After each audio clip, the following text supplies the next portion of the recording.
Hey guys, welcome to A Touch of Film. Happy New Year. I hope everyone had good holiday, good time off, enjoying family time, the festive period, no matter what you believe in.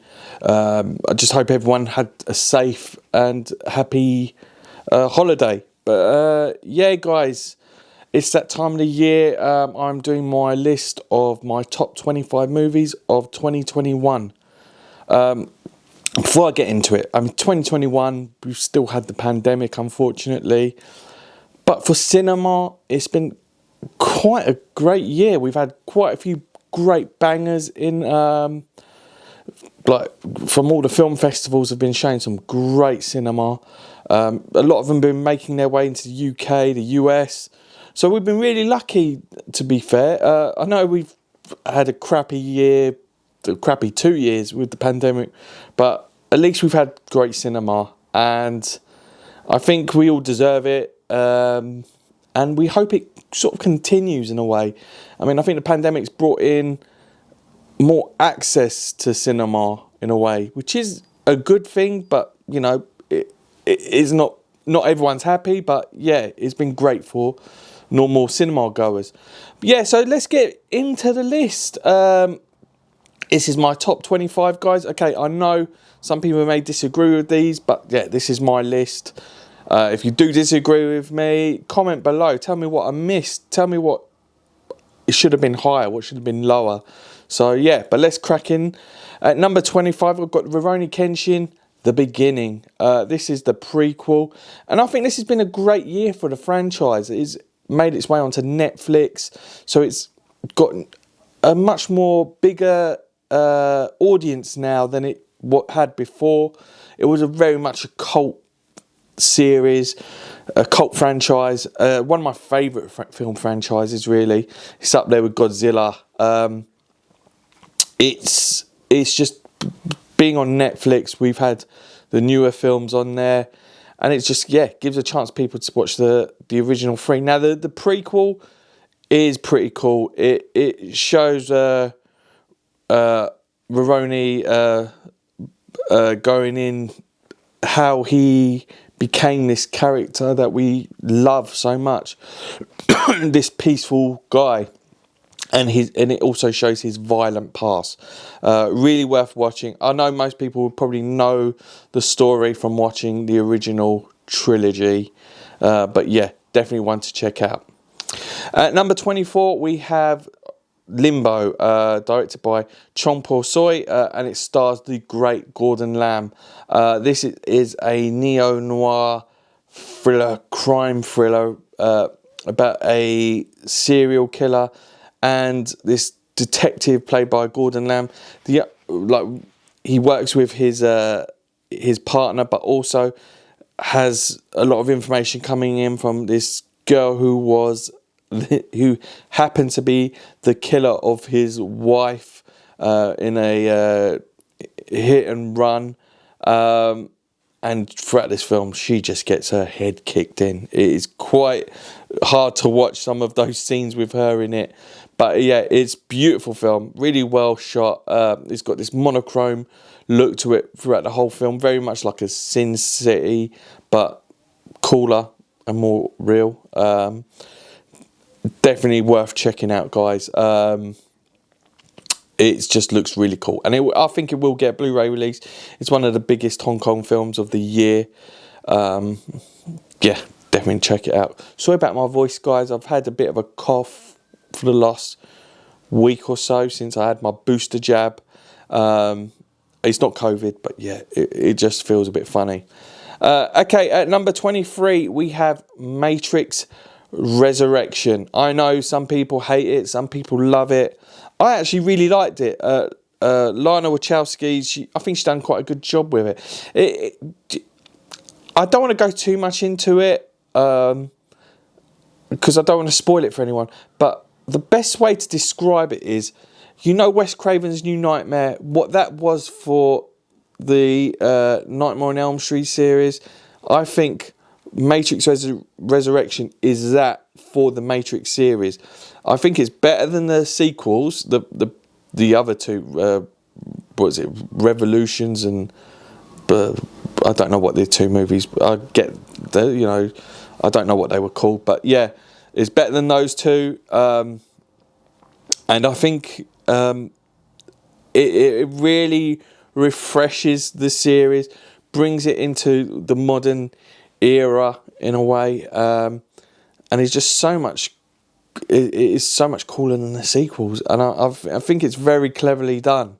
And I really enjoyed it, and I would not have seen it if it wasn't for my friend Dimitri, who his review, like I had no interest in seeing it. I thought the trailer looked cool, but he really sold it to me, and it's definitely worth checking out.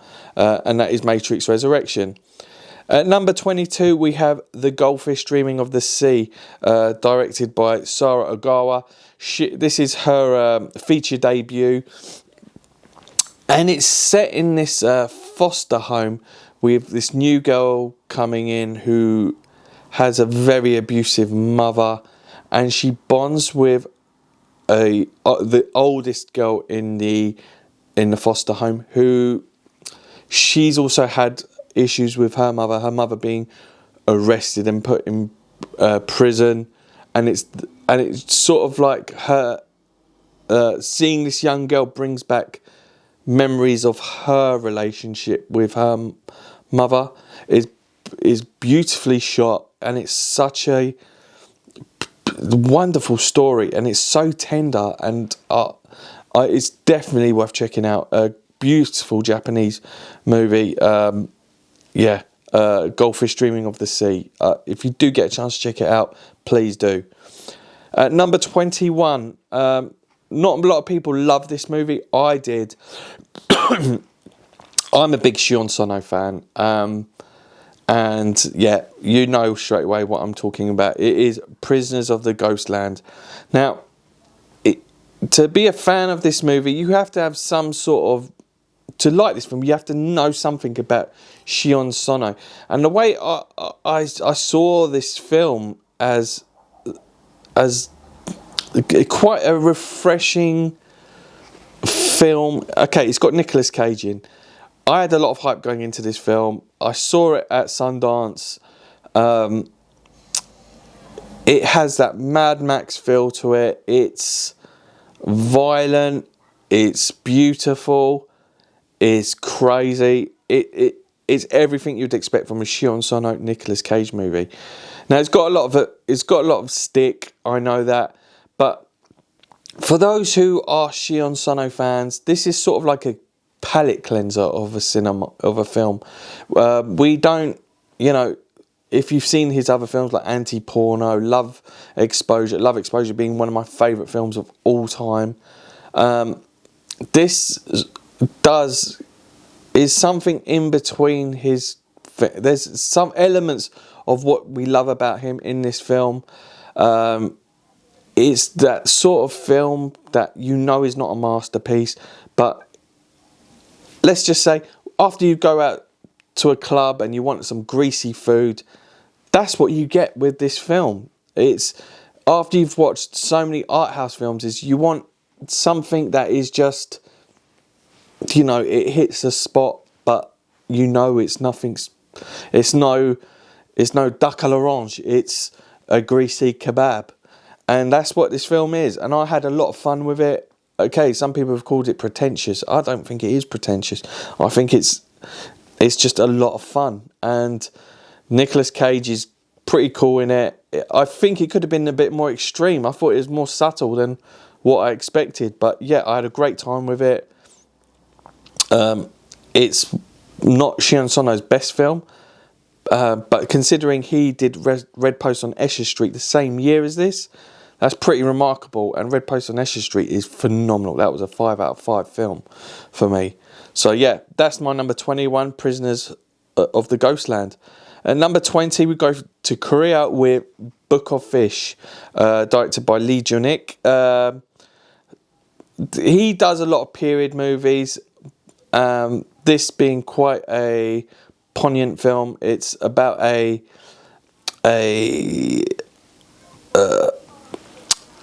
one of these three brothers. They're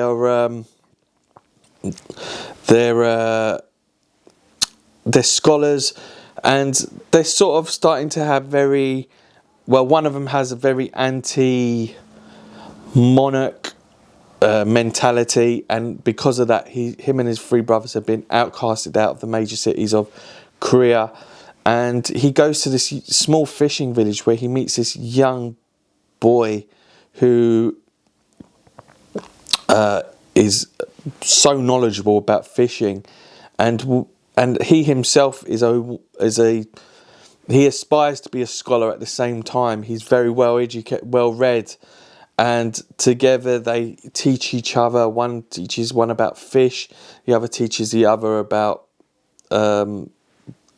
Confucius, the great scholar.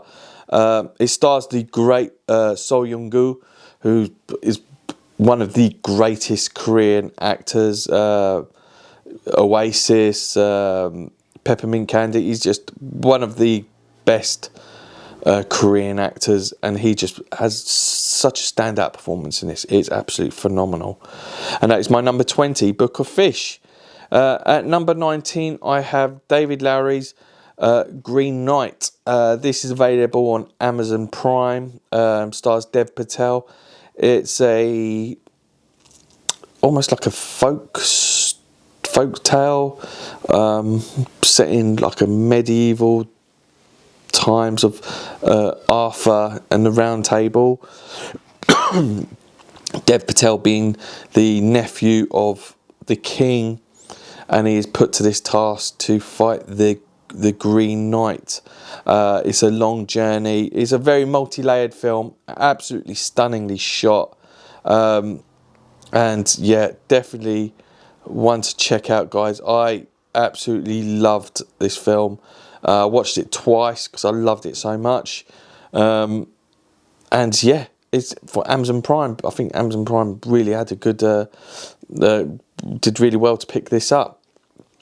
And that is number 19, Green Knight. And number 18, it is Benny Chan's swan song, Raging Fire. I got really emotional after watching this film. I went to see it at London East Asian Film Festival. It was the opening gala. It's very much a throwback to Hong Kong cinema, the classic Hong Kong cinema that we all grew up on. Donnie Yen is just outstanding in this, but the person that really steals the show is Nicholas Tsay. I think he is outstanding in this.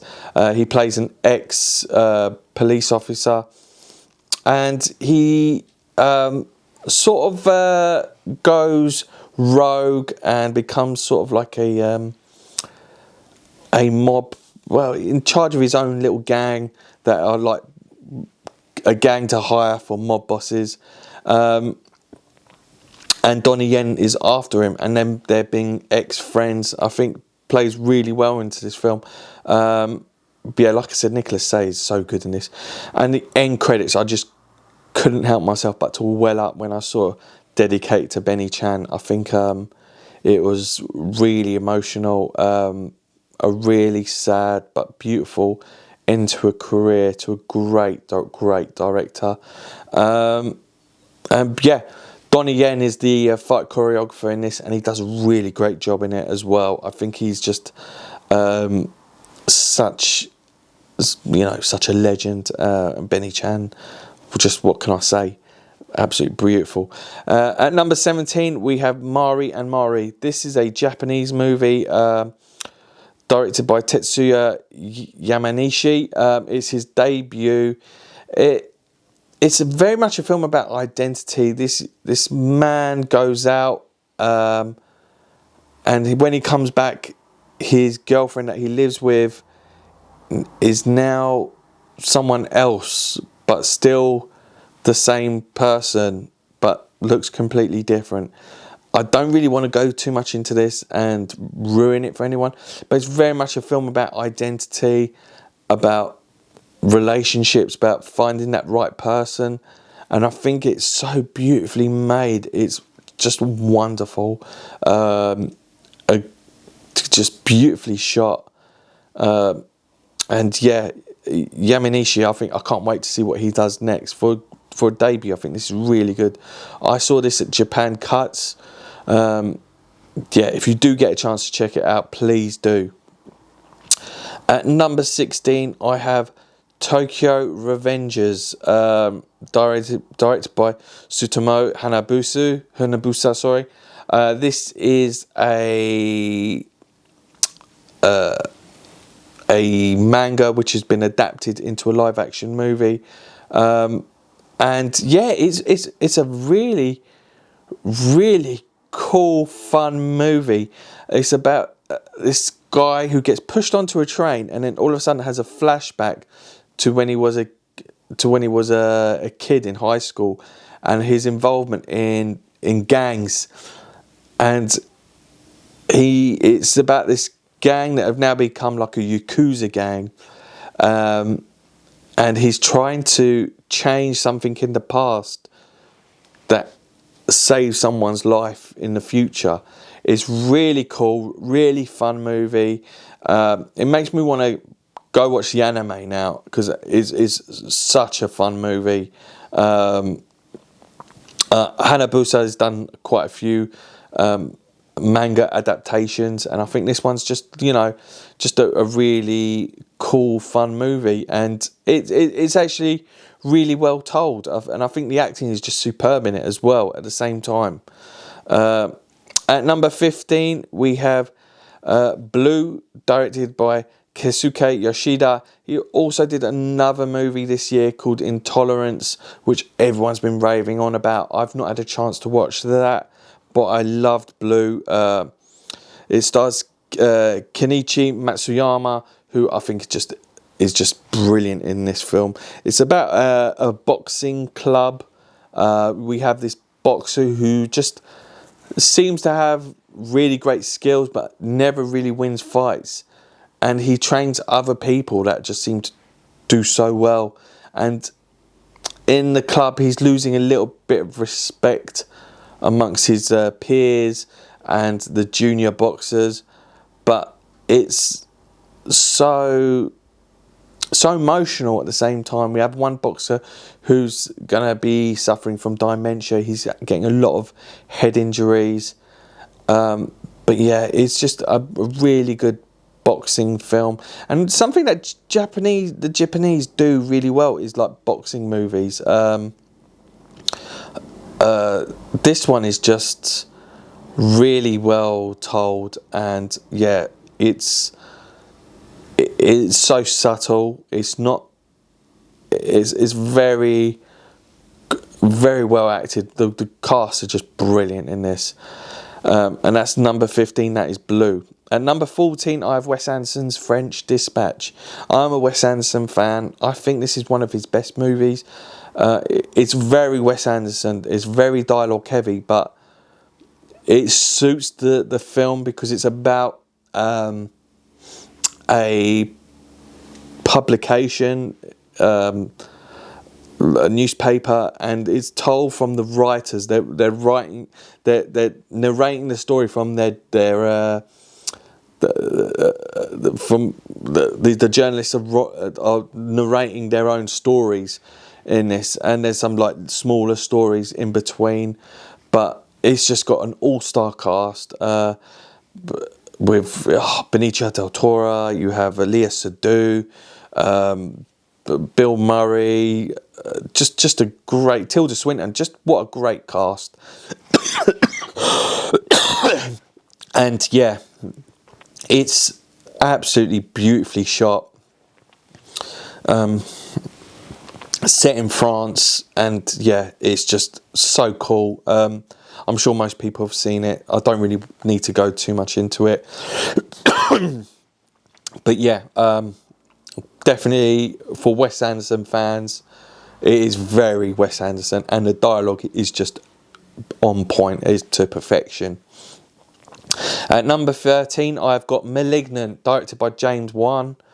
Another film that Dimitri just got everyone into, the way he just reviewed it, and everyone I know that watched it afterwards just fell in love with this film. If you are into Gialli films, I would definitely check this out. It's got something for every horror fan in there. This woman is somehow involved in these murders that are taking place that go back to her past. It's another film you cannot. I don't want to ruin it because there's so many like surprises and plot twists in here that I just think are just brilliant. It's just such a great movie, so much fun. If you get a chance, pick up the DVD or Blu-ray of it. It's worth checking out. At number 12, we have Rurouni Kenshin, The Final, the second Rurouni Kenshin in this list. Yeah, I love this movie. I thought it was such a great ending to this wonderful franchise. We brought back so many characters from the past that are in there. It's just, I just cannot. I just can't talk about how much I enjoyed this film. It has Sonny Chiba's son as the main bad guy in it. He's just awesome, and he is so awesome in his martial arts. I just think this film just hits the spot. Go check out the Rurouni Kenshin series if you've not. They're all on Netflix now. 1, 2, 3. Then you have The Final, and then you have The Beginning. So definitely check it out in that order. It's just glad to. It's one of the best franchises. It stayed consistent throughout the series, and you don't have to have been a fan of the manga or the anime. Just please go check it out. At number 11, we have got Spaghetti Code Love, directed by Takashi Murayama. This is very much like a drama about these young residents of Tokyo. There's quite a few of them, and how their love lives are intertwined with each other, and the way these characters interact with each other. I thought it was just so humanistic and natural, and just such beautiful stories of people from different backgrounds, different lifestyles, and the way they just their love stories just are so beautiful, and the way they intertwine is just perfectly written. I absolutely loved Spaghetti Code Love. I hope somehow people get a chance to see it. That's that thing with Japanese cinema. We don't get to watch films, don't get those releases. They don't get the love that they deserve, and this one definitely does. Spaghetti Code Love. I saw this at Japan Cuts, and I absolutely adored this movie. Definitely check it out if you get the chance. At number 10, we have My Blood, Bones and Flowing Galaxy, directed by Sabu. Sabu, I'm a big fan of him. I think he's just one of the best directors in the world. I think he is just outstanding. This is just such a interesting film, very different to what he's done in the past in terms of genre. It's a drama about a young boy who looked up to his father that died when he was a young age, and he aspires to be that hero that saves lives like his father did as he died. He tries to help people, and it's such a feel-good movie. It's so different to anything Sabu's done in the past. I mean, we talk about Miss Zombie and Danganronpa and Mr. Long. This is just so different to any of those films, and it is just wonderful. If you are a Sabu fan, definitely check it out. Or if you're a Japanese film fan, please do check it out. It is so lovely. One of my favourite films of the year. It's just absolutely wonderful. And number 9, we go back to Hong Kong with Drifting, directed by Jun Lee, stars Francis Ng. Francis Ng plays this man who's just come out of prison. He is homeless. He goes to live on the streets. Within moments of being released and setting up his little tent, the police come and just take all of his possessions, and it becomes this court case to get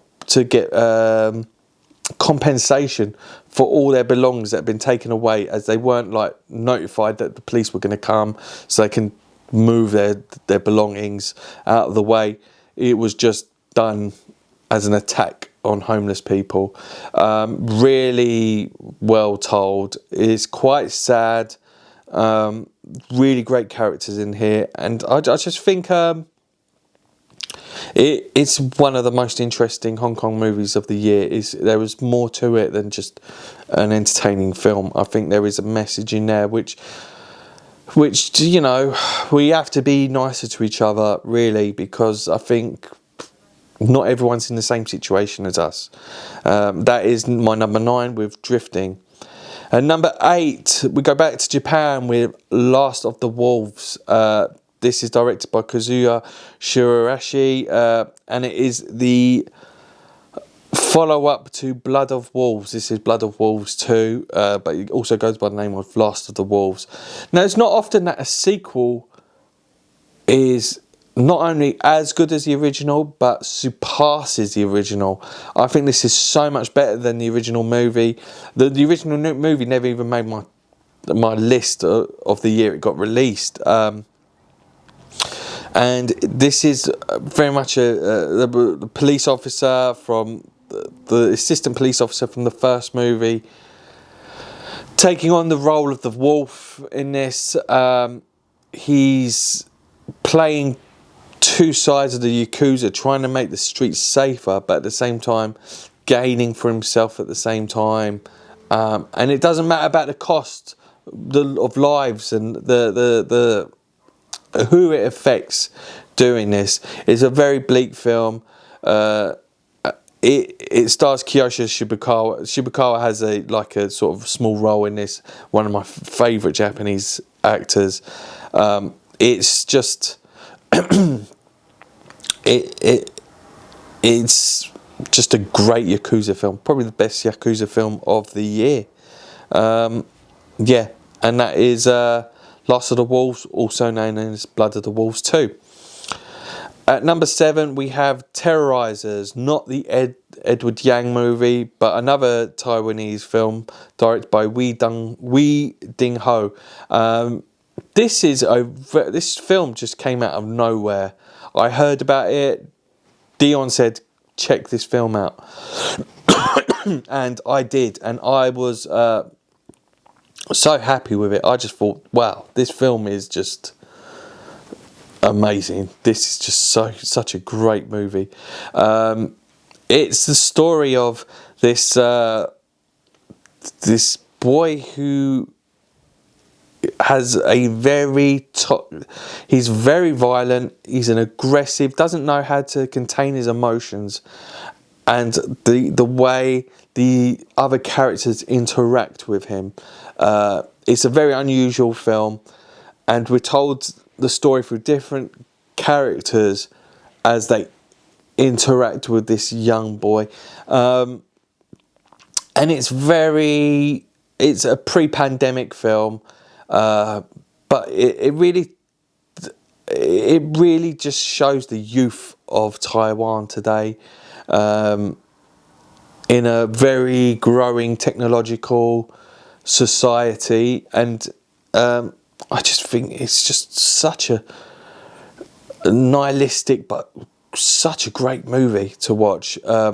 Terrorizer. I really do hope it gets a Blu-ray release, because I really want to watch it again. I want to pick it up. I thought it was fantastic.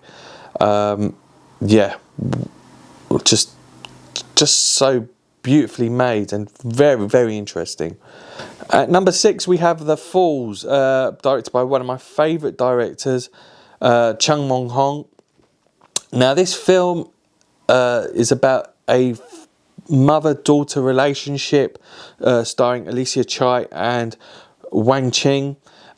It's set during the pandemic. We have and it really explains the emotional toll of the pandemic whilst in isolation, whilst we can't work, the effects on our social lives. It's done very respectfully, and I think Alicia Chai is just outstanding in this film.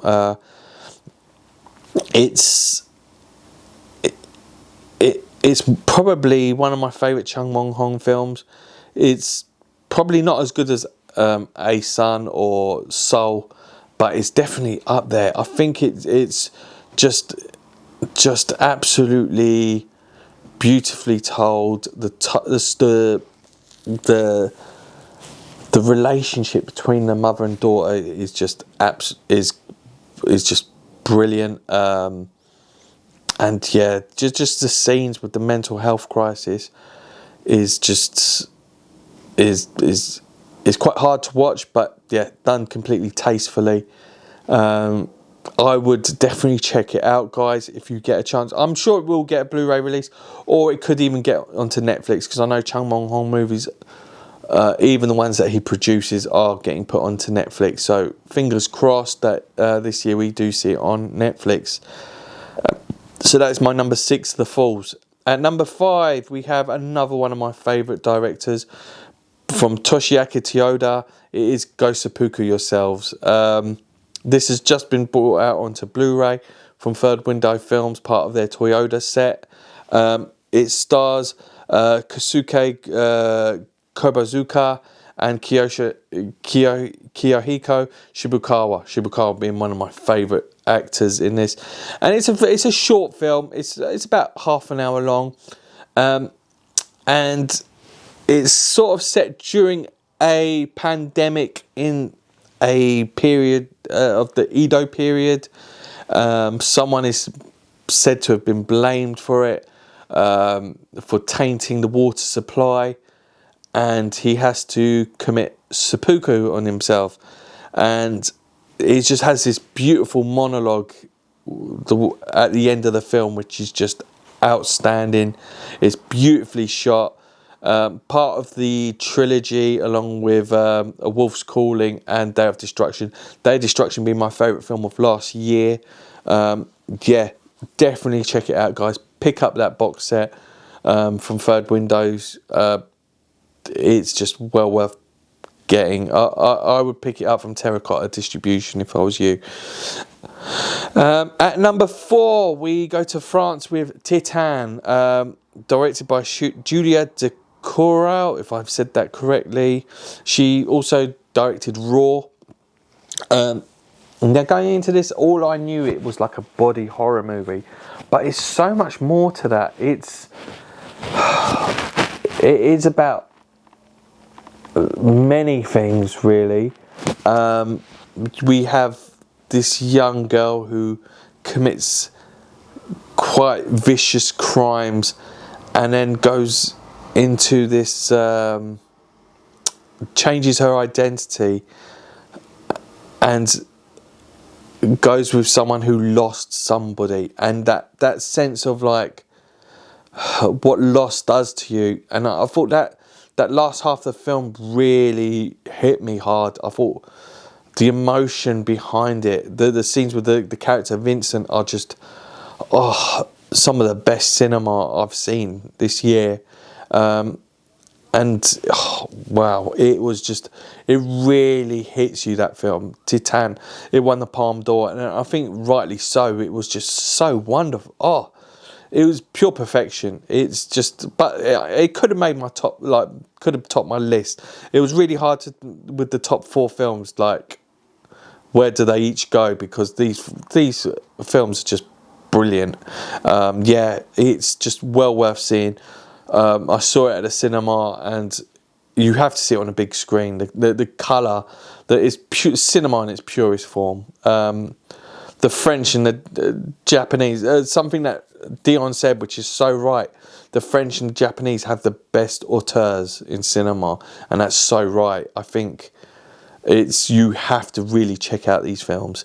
Yeah, Titane, definitely go check it out if you get a chance. At number 3, we have Ryosuke Hamaguchi's. Can you guess what it is? Is it that one? No, it is Drive My Car. It stars Hidetoshi Nishijima. Oh, this film is just a film about loss and dealing with it afterwards. And it was a short book that was made into a 3-hour long film, and it is just phenomenal. Hamaguchi's just having such a great year. Since he did Happy Hour, I think he's just killing it at the moment. One of the best directors there are.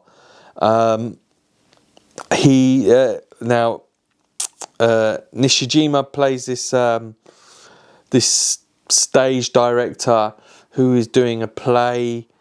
And because he's doing this play, the production company is saying you have to have a driver to drive you around, and it has the interaction between him and his driver, and also the cast that he's working with. Everyone speaks a different language, and it's the communication between the characters. It's just such a wonderful film, and every piece of dialogue leaves you wanting to see more and see more of these characters. It's just, it's so refreshing. And yeah, another great banger. Could have been number one if it wasn't for the other two movies. Now, my top 4 films are so interchangeable. It's just ridiculous.